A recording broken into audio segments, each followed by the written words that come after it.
Friends, welcome to our channel Manju cooking style. நீங்க நம்ம சேனலை ஃபர்ஸ்ட் டைம் பார்க்கறதா மறக்காம சேனலை சப்ஸ்கிரைப் பண்ணிக்கங்க. கூடவே இருக்க பெல் நோட்டிஃபிகேஷனை கிளிக் பண்ணிக்கோங்க. அப்பதான் நான் போடுற வீடியோ நோட்டிஃபிகேஷன்ல வரும். ஸோ இன்னைக்கு நம்ம ஒரு இன்ட்ரெஸ்டிங்கான ரெசிபி தான் பார்க்க போறோம். என்னன்னா ரீசெண்ட் டைம்ல ரொம்பவே ட்ரெண்ட் ஆயிருக்கிற ஏபிசி மால்ட்டை பேஸ் பண்ணி நம்ம ஒரு ஏபிசி கேண்டி செய்ய போறோம். அதாவது ஏபிசி கமரக்கட்டு. ஸோ இந்த ஏபிசி கமரக்கட்டு எப்படி செய்யறதுன்னு வாங்க பார்க்கலாம். இது செய்ய நம்ம ஆப்பிள், பீட்ரூட், கேரட் இது மூணையும் எடுத்து தோல் நீக்கி எடுத்துக்கிறேன். நான் இது ரெண்டையுமே 250 கிராம் அளவுக்கு எடுத்திருக்கேன்.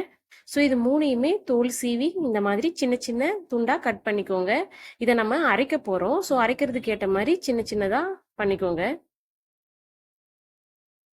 ஸோ இப்போ இதை நான் மூணையும் கட் பண்ணிட்டேன். இப்போ இதை ஒரு மிக்சி ஜாரில் போட்டு ஃபைன் பேஸ்ட்டாக அரைச்சிக்கலாம். ஸோ இந்த மாதிரி அரைச்சி எடுத்துக்கலாம்.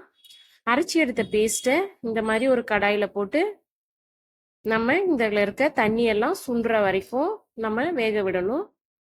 இதை நீங்கள் வேக விடும்போது பார்த்தீங்கன்னா தெறிக்கும். ஸோ அதனால தட்டு போட்டு மூடிக்கோங்க.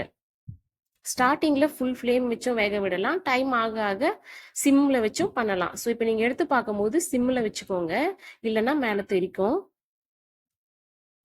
ஸோ இப்போ கொஞ்சம் வெந்த உடனே நான் வந்து 1 கப் அளவுக்கு சர்க்கரை ஆட் பண்ணிக்கிறேன். சர்க்கரை வந்து ஒரு 350 கிராம் அளவுக்கு இருக்கும்.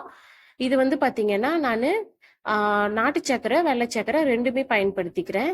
நாட்டு சர்க்கரையில் மட்டுமே செய்யலாம். ஆனால் வெள்ளை சர்க்கரை பயன்படுத்தினாதான் நம்ம அந்த கமரக்கட்டு பிடிக்க வரும். அதனால தான் நான் வெள்ளை சர்க்கரையும் சேர்த்து பயன்படுத்திக்கிறேன்.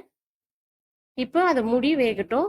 இப்போ நான் வந்து பாதாம், முந்திரி, ஏலக்காய் இது எல்லாமே சேர்த்து வறுத்து எடுத்து வச்சுக்கிட்டேன். இப்போ இதை ஆறின உடனே அதை அரைச்சிக்கலாம்.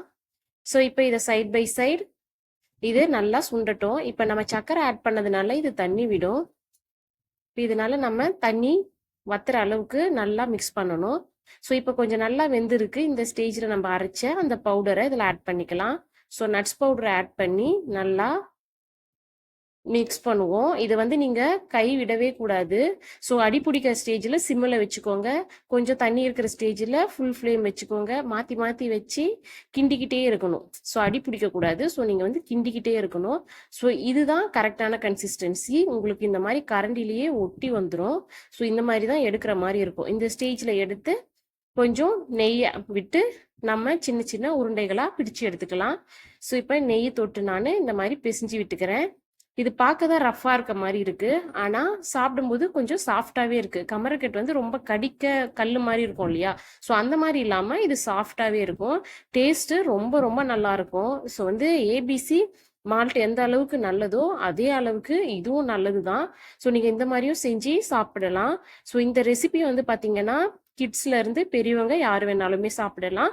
ஸோ இந்த ரெசிபி உங்களுக்கு பிடிச்சிருந்துன்னா சேனலை சப்ஸ்கிரைப் பண்ணுங்க, உங்க ஃப்ரெண்ட்ஸ் கூடயும் ஷேர் பண்ணுங்க. ஓகே ஃப்ரெண்ட்ஸ், தேங்க்ஸ் ஃபார் வாட்சிங்.